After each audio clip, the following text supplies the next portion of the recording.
بسم اللہ الرحمن الرحیم BKW وائس کے معزز ناظرین السلام علیکم۔ کاشف ایک گاؤں کا غریب لڑکا تھا۔ عمر کچھ 18 سال تھی، بے انتہا شریف اور سادہ مزاج۔ اس کے والد مزدوری کر کے اپنا گھر خرچ چلاتے تھے۔ کاشف کی خواہش تھی کہ شہر جا کر تعلیم حاصل کرے، لیکن اس کے والد کے پاس اتنے پیسے نہیں تھے کہ وہ اپنے لاڈلے بیٹے کی تعلیم کا خرچ برداشت کر سکے۔ پھر بھی انہوں نے کسی سے قرض لے کر کاشف کو شہر روانہ کر دیا۔ آج کاشف کا ایک انجان شہر میں پہلا دن تھا۔ وہ کالج روانہ ہو گیا۔ کالج واقعی بہت بڑا تھا۔ ایک وسیع علاقے میں پھیلا کالج کا میدان بھی بہت خوبصورت تھا۔ وہ اپنی کلاس میں داخل ہوا، سب اسٹوڈنٹس اس کے لیے اجنبی تھے۔ وہ خاموشی سے اپنی جگہ جا کر بیٹھ گیا۔ آج پہلا دن تھا، اس لیے سر نے اپنا تعارف کروانے کے لیے کہا۔ سب سے آخر میں کاشف نے اپنا تعارف کروایا۔ اس کا پرسنٹیج پوری کلاس میں سب سے زیادہ تھا اور دوسرے نمبر پر ایک لڑکی تھی جس کا نام صالحہ تھا۔ 6 مہینے بعد سیمسٹر ایگزام شروع ہو گئے۔ چونکہ کاشف ایک ہونہار طالب علم تھا، اس لیے اس نے اس بار بھی سیمسٹر ایگزام میں ٹاپ کیا اور صالحہ اس بار بھی دوسرے نمبر پر تھی۔ صالحہ بھی بہت شریف، سنجیدہ اور ہونہار لڑکی تھی۔ اس کے والد شہر کے بہت بڑے بزنس مین تھے۔ چونکہ کاشف اور صالحہ کا مزاج ایک جیسا تھا، اس لیے کاشف اسے پسند کرنے لگا، لیکن اس میں یہ ہمت نہیں تھی کہ وہ صالحہ سے کچھ کہہ پاتا، اور دوسرا ڈر یہ تھا کہ وہ ایک غریب گھر سے تعلق رکھتا تھا، جبکہ صالحہ ایک امیر بزنس مین کی لڑکی تھی۔ صالحہ کے والد کا نام محمد نذیر تھا، جو شہر کے بہت بڑے آدمی تھے۔ وقت گزرتا رہا اور فائنل ایگزام سر پر آ گئے، لیکن فائنل ایگزام میں ایک سبجیکٹ ایسا تھا جس میں کاشف بہت کمزور تھا اور صالحہ کو اس سبجیکٹ میں عبور حاصل تھا۔ چونکہ کاشف فیل نہیں ہونا چاہتا تھا، اس لیے اس نے بہت ہمت کر کے صالحہ سے کہا، صالحہ مجھے آپ کے نوٹس چاہیے، میں بعد میں آپ کے نوٹس واپس کر دوں گا۔ صالحہ نے نوٹس دے دیے۔ آخر وہ دن بھی آ پہنچا جب فائنل ایگزام کا رزلٹ آیا، لیکن اس بار کاشف دوسرے نمبر پر تھا اور صالحہ نے پوری کلاس میں ٹاپ کیا تھا۔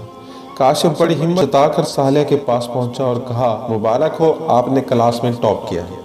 صالحہ نے صرف اتنا کہا، شکریہ، اور چلی گئی۔ کالج کی پڑھائی ختم ہو چکی تھی۔ صالحہ اس دن کے بعد کبھی نظر نہیں آئی اور صالحہ کے نوٹس کاشف کے پاس امانت رہ گئے۔ اس نے سوچا کہ یہ نوٹس کبھی نہ کبھی واپس کر دوں گا۔ وقت گزرتا رہا اور کاشف کی معصوم محبت پروان چڑھتی رہی۔ کاشف کے دماغ میں بہت سے سوالات گردش کرتے رہے۔ وہ سوچتا رہا کہ کاش وہ بھی ایک امیر گھر سے تعلق رکھتا اور صالحہ کے گھر شادی کے لیے رشتہ لے جاتا۔ آخر اس نے طے کیا کہ وہ بھی ایک بڑا آدمی بنے گا۔ کاشف کو ایک اچھی کمپنی میں جاب مل گئی اور مسلسل محنت کی بدولت وہ 3 سال کے عرصے میں ہی اس کمپنی کے سب سے بڑے عہدے پر فائز ہو گیا۔ کاشف ایک بڑا آدمی بن چکا تھا۔ اس کا گھر جھونپڑے سے ایک عالی شان عمارت میں تبدیل ہو گیا۔ اس کے والد نے اس سے کہا، بیٹا شادی کب کر رہے ہو؟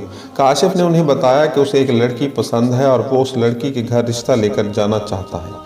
اس کے والدین بھی راضی ہو گئے، لیکن کاشف کے ذہن میں اچانک ایک خیال آیا کہ کہیں صالحہ کی شادی تو نہیں ہو گئی۔ پھر خود ہی اپنے دل کو تسلی دینے لگا اور سوچنے لگا کہ صالحہ تو بہت ہونہار لڑکی تھی، اس لیے ہو سکتا ہے کہ مزید تعلیم حاصل کر رہی ہوگی اور شاید اس کی شادی بھی نہ ہوئی ہو۔ اس نے سوچا کہ رشتہ لے جانے سے قبل تحقیق کی جائے کہ صالحہ کی شادی تو نہیں ہو گئی۔ وہ صالحہ کے شہر کی طرف روانہ ہوا۔ اس کا پورا سفر بے چینی سے کٹا۔ صالحہ کے گھر کے قریب پہنچا تو دل کی دھڑکن تیز ہو گئی اور بے شمار خیالات اس کو پریشان کرنے لگے۔ اس نے پوری ہمت جتائی اور باہر گیٹ پر دستک دی۔ چوکیدار نے دروازہ کھولا اور پوچھا، آپ کو کس سے ملنا ہے؟ کاشف نے کہا، مجھے محمد نذیر سر سے ملنا ہے۔ چوکیدار اسے اندر لے گیا۔ بہت خوبصورت گھر تھا۔ چوکیدار نے کہا، آپ اس کمرے میں انتظار کیجئے، سر تھوڑی دیر میں آئیں گے۔ تھوڑی دیر بعد محمد نذیر صاحب آ گئے اور مسکرا کر مصافحہ کیا اور پوچھا، بیٹا کیا نام ہے تمہارا؟ کاشف نے جواباً کہا، سر میرا نام کاشف ہے، میں اور آپ کی بیٹی صالحہ ایک ہی کالج میں پڑھتے تھے۔ صالحہ کے نوٹس میرے پاس امانت رہ گئے تھے، آج لوٹانے آیا ہوں۔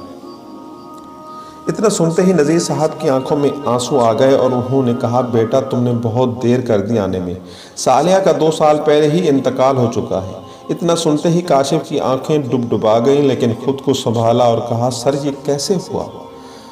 نذیر صاحب نے کہا، بیٹا صالحہ کو بلڈ کینسر تھا، ہم نے بہت کوشش کی لیکن اسے بچا نہیں پائے۔